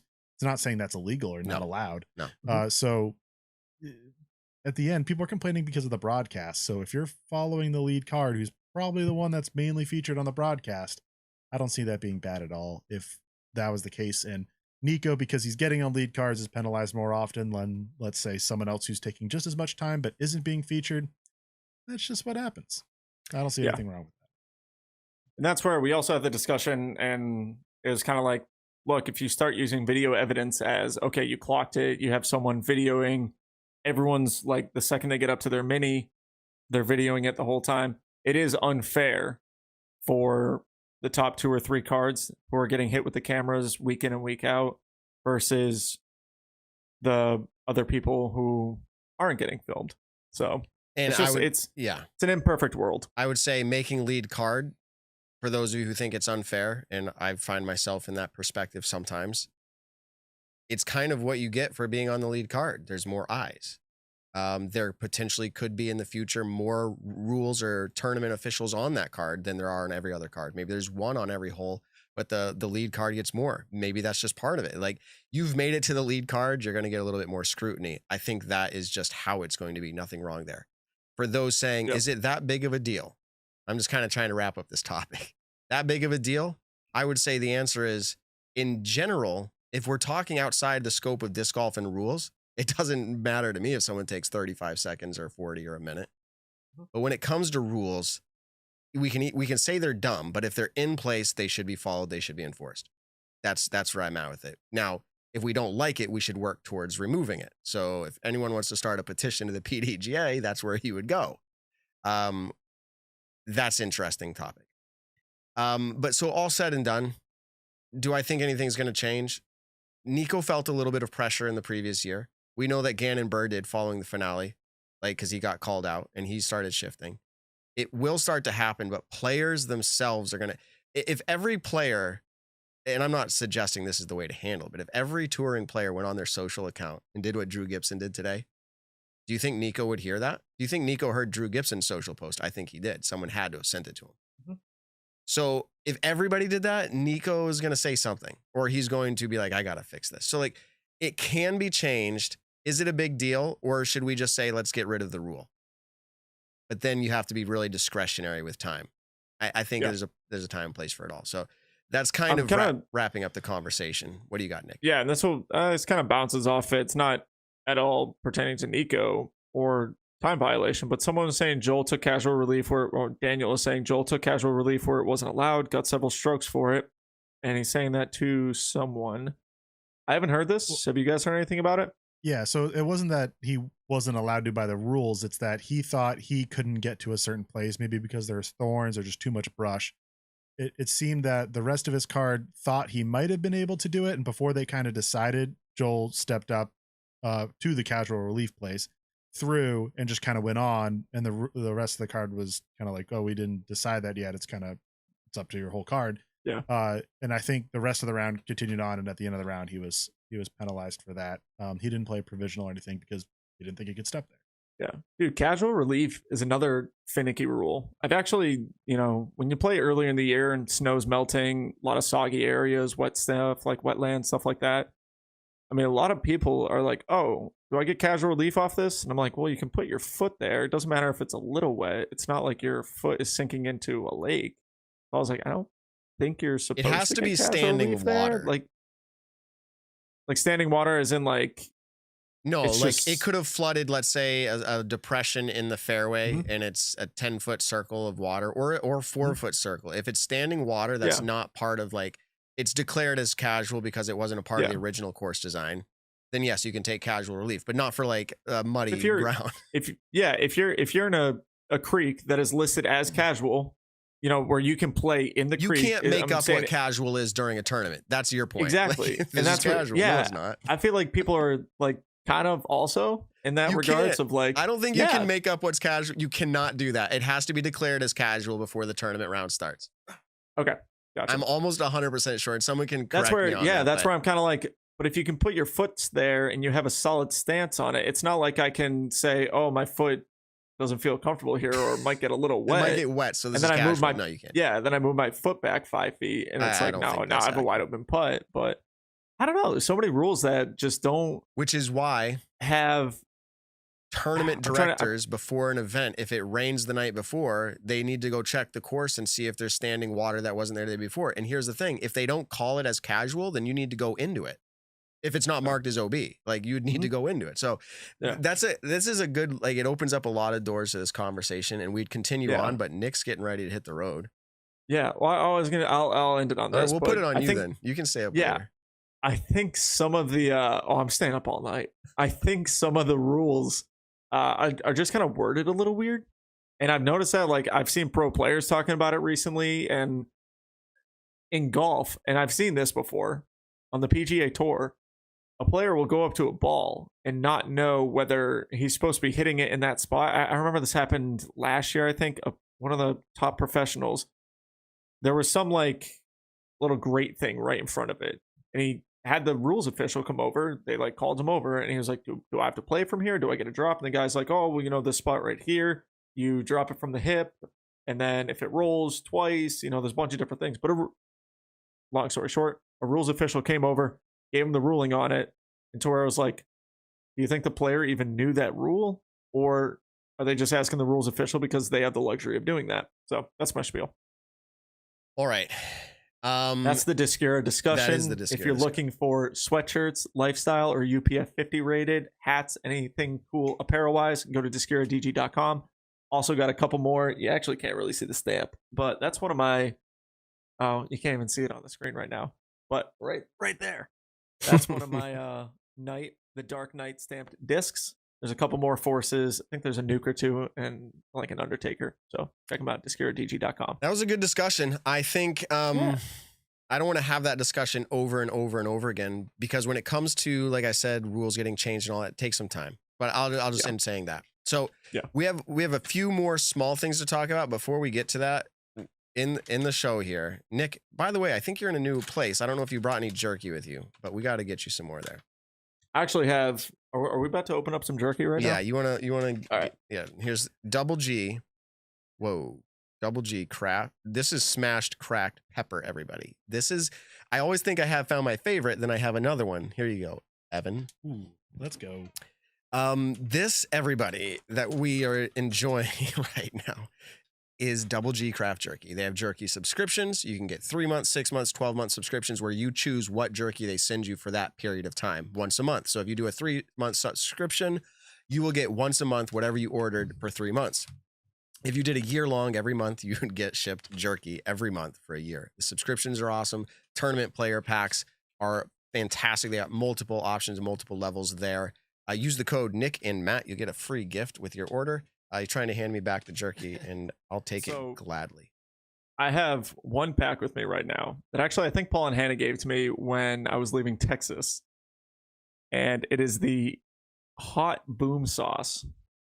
So you like hot boom sauce, don't you? Dude, I am an absolute wimp when it comes to anything hot. And so I'm going to try one bite of this. and I'm probably gonna start sweating. Probably gonna have to leave the show early. But, do it, Nick. Do it. We all want you to. I was actually saving this, which I'm gonna save the rest of it, but I'm saving it for my drive down to Florida tonight because I figured if I eat something really spicy, it might kind of like wake me up, kind of, could work, get me awake again. So, and but anyway, so I'm gonna have a bite. Go ahead and have a bite. Flakes on it. We'll talk for a little bit. We'll watch your face turn red. Ben or Evan, what's your response to the smashed cracked pepper? They're eating. They don't want to talk. Smashed cracked pepper, crackle pop. Is amazing. It's a little sweet. It's savory. I think it's a little sweet. Maybe. But it also has that peppery taste. Very peppery. That we all know and love. And like if you had sunflower seeds, black pepper, kind of like that. So I did something today, guys. You're like, you did? Yes, I did. I did a lot of things today. Okay, put 2 up. Nick's starting to cry. Yeah. But what I wanted to tell you, I did. Some apple juice. Breathe right in now. and out a lot with a wide mouth. Yeah. Yeah. He's pouring a bottle of water. He is really. Oh, it's apple juice, maybe. Pouring my apple juice. So I went and got extra sharp cheddar cheese. Now, this is just extra bonus for this topic we're having of double G crab jerky, because I'm actually telling you a story. Extra sharp cheddar cheese and those Ritz buttery crackers, those circle ones.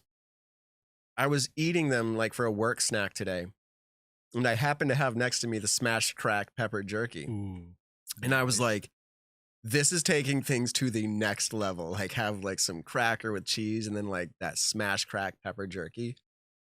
Amazing. Like a charcuterie board. Yeah, double G, you're gonna have to send me another pack because I found a new work snack. quick snack recommendation: Cheez-Its with a little bit of like chocolate, like a chocolate chip or like a Hershey's. What? Ew. It's like a s'mores but with Cheez-Its. What? I'm not kidding. It is good. Try it out. I promise. Wow. That just popped into my mind. But that's I like your idea fantastic. too. No, that's hey. Everyone has their things. Nick, he's breathing heavy. Yeah, so I'm gonna give my review on it now. Like I said, I've had barbecue sauce that was too spicy for me before. Like that's how bad I can't do spiciness. This is really hot. It's not like insane, like I've had hotter than this, but to me the aftertaste of what I'm feeling right now is not enjoyable. Like, why do I want my mouth to feel like this? But someone like Matt over there is like, bro, let me get the ghost peppers and I'll put that on this right now. Like, it's insane.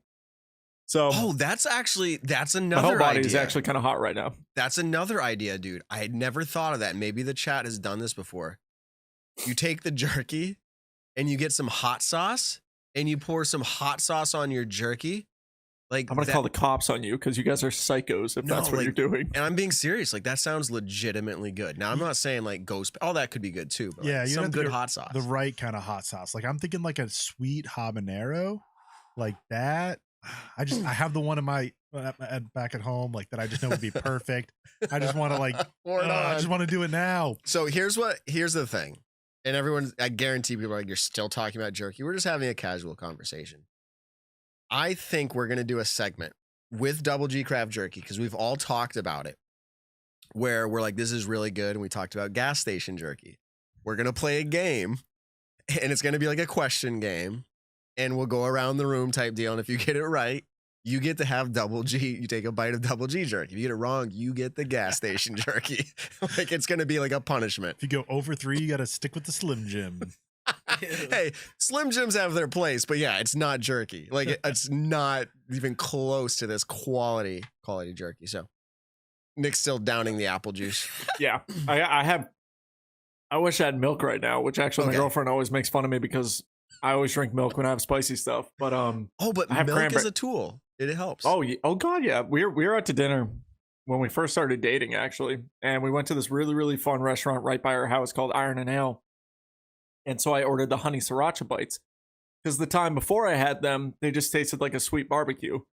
This time, guys, I'm kind of sweating right now. I'm not going to lie. This time, they're the hottest little chicken bites that I've ever had. It was insane. I was sitting there dying. Like, I had my glass of milk, I had her glass of milk, I had my friend's, glass of water. Finally, as a waitress, I said, do you guys have milk? Because I'm literally dying to where I'm about to walk to the gas station and get some milk because I'm literally dying right now. And she brought me over like 2 massive cups of whole milk. And What it a was homie. like, dude, Now, were they crisis really that hot, or were you averted. just that nervous? no, I wasn't nervous at all at that point, I'm believe just me. messing. And no, I know. But this is actually, I'm going to stop eating this right now because I literally am getting here like my mouth is on fire. But it's currently. really good. Okay, so this is the last topic. Very good taste. This is the last topic. We just talked about Drew Gibson calling out time violations, infractions, and saying it needs to be addressed. And then he does another post, and I don't remember the timing of it, after or before. But he's like, hey, I could be the best ranked player by October. And part of me goes, is that really like a hot take if you're saying it about yourself, number one? And number two, the could phrase, I could. Here goes people saying Matt's talking at himself up. Yeah. I could be the top ranked player. Like the word could. I come from the safety world where we talk about shoulds and shalls and all that kind of stuff and like what it means. Could means, yes, you could be. But I think Drew was trying to actually make more of like a hot take in a way. There's two-part question to this. Is he doing that to pump himself up and motivate himself mentally? Like, I believe I can do it. It's like the believe it, you can do it, right? Or is he trying to do some form of like, I don't want to say publicity stunt, but making a post like that, like I'm going to try to rile people up to get them talking about me and to watch closer. I'm talking a big game myself. Do you think there's a little bit of both of that? What's your reaction? I'm going to Evan because I want to hear what he has to say.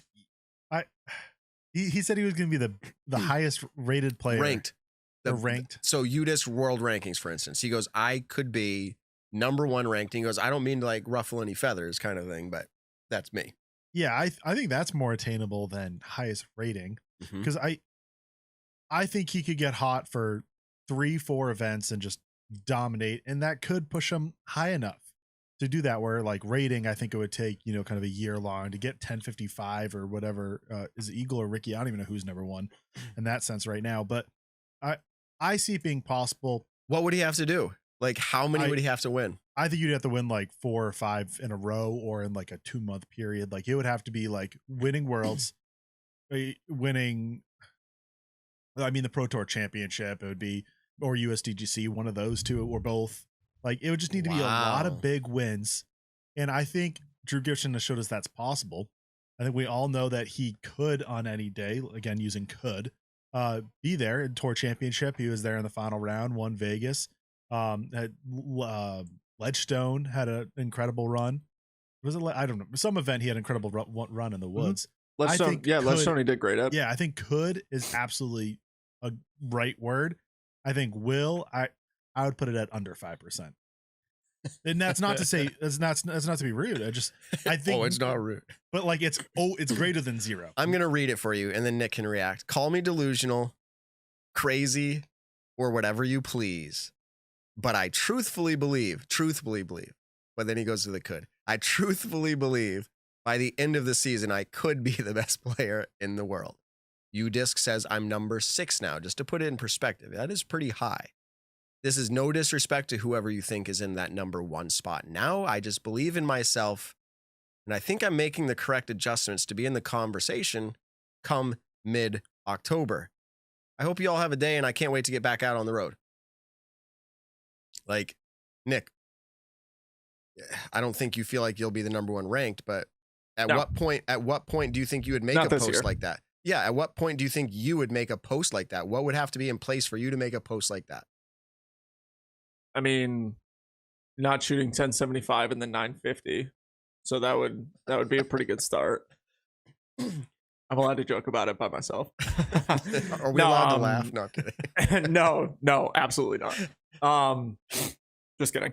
No, on a serious note though, he, like that post, he says, I truthfully believe that I could be in that spot, to where it's kind of like, he probably just didn't read it that way, but it's almost like you're contradicting yourself, to where it's like, oh yeah, I could be there. I truthfully believe I could be there. Or is it, I truthfully believe that that's something that I could do? Like, I think that's something that I can obtain this year. Drew has an incredible skill set. He's one of the best backhand players on the road right now. Arguably has the most fun backhand to watch, especially when it comes to throwing buzzes and mid-ranges. Whatever he's throwing, for the most part, he's got a very fun backhand game to watch. His putting is streaky, but when it's on, as we've seen in years past, in tournaments past, his putter is on. He has realistically no sidearm, and I say that in the sense he has a sidearm, but it's not anywhere near like the Paul McBeths, the Rickies, the Eagles, or even, let's say, the Uliberries, out there, where they have a sidearm to where if the T-pad calls for this shot to be a sidearm, they can throw that sidearm. Drew is someone who will always lean on the backhand, which I think can kind of hurt you in some areas. Could Drew be ranked number 1 at some point in this season? Maybe. I think, like Evan said, I think there's a small chance of it. But I also, if he's saying it in a way to not like Russell Feathers, to not just get his name out there publicity wise, if he's saying it to where he truly believes that, then I think that's a great post. I mean, he's won Disc Golf Pro Tours before. He played great at the Pro Tour Championships. He's got podium finishes. He's won in 2 different playoffs. I think both of his Pro Tours were from playoffs, right? I mean, the dude can play. I think so. Yeah. In summarization, as we get ready to close out, I think my take on it is that I don't think my take on it. I think, and this is my take on it, that he is feeling good, like actually mentally as a player. He's in a good mindset. Things are going well for him right now. I think if you follow social media, he just seems like he's happy right now with life. Yeah. I think that's where that's really stemming from, is what Nick's saying. I think he's actually saying, like, hey, like, I'm casting out the vision that I have. And I, like, sorry, it is what it is, but this is how I feel. And as an athlete, you can say that anytime you want. Number one, some might call you delusional, as he said. But I also think you say that if you want to start believing what you can do, too. And if there's that percentage, that's where you say it. So Evan says 5%. I think if there's even 1% chance, that's an appropriate place for you to start dreaming that and feeling that. And I joked earlier about me and saying I could, but the percentage there is not even 1%. Like, it's lower than 1%. That's where I draw my line. If it's like 0.2%, it's like, no, like, you can't say that. At least that's my line. I'm going to throw this down. I don't think Drew is going to be number 1 rated in any ranking system, but I do think he'll win another elite or major event this year. Before Calvin Heimberg? I think they both get 1 more for the rest of the season. I think Calvin gets 1, Drew gets 1. Pro Tour. So Drew ends with 2. Wow. Okay. Nick, we're ending the show 8 minutes early for you because you got to drive all night. Nice. So we've made it to that point. And I just want to say before we close out, just to address, if there's audio issues, we're going to work very hard to eliminate them. This was kind of a last minute pull off. Like, we got Nick on like right before the show, trying the whole new system out. We will work to get there. We kind of bumbled our way through. I'm going to listen back to it. We should have 0 issue figuring it all out. There are some weird things going on that we'll look at here, but thank you very much for putting up with it. We will be back full capacity starting soon. And I think, and I'll tease this out there, our plan is to get Ben to produce a full show with me out of studio in a few weeks. Like, that's the goal. So maybe we'll try to set him up for success. We'll just throw it all to him. Have fun. We'll give it a go. So, all right, Nick, we've made it to the end of the show. Cool. Well, for everyone tuning into the show tonight live, thank you for dealing with all of the technical setup that we have to go through. I actually do think this platform that we are rolling on is going to be a lot better than the Skype program that we were using. I will say on my end, it was a lot nicer having them just enter a virtual green room and then they're just there. We bring them in at that point. With Skype, it was everything lags out for a minute and then whatever. That's not stuff you guys need to hear. But anyways, thank you for all tuning in. To our post-production listeners or post-audio listeners, thank you for also downloading our podcast. Leave a comment, like, subscribe. Go ahead and subscribe to the channel. Shout out to Matt Pipke, who is our latest subscriber. Hit that like button. It only takes a few seconds. Tell someone you love them this week. We'll catch you in the next one. Dude, I just want to give a shout out to one of our fans in the chat. Brookie is the username, and I just have to shout it out because it's such a good thing to read. I'll leave it at that. Thanks, Brookie. And everyone wonders what it is, you're going to have to go check out the chat later. Ben, you're awesome. Evan, you're awesome. Nick, you're awesome. Peace out, everybody. Until next time. Peace.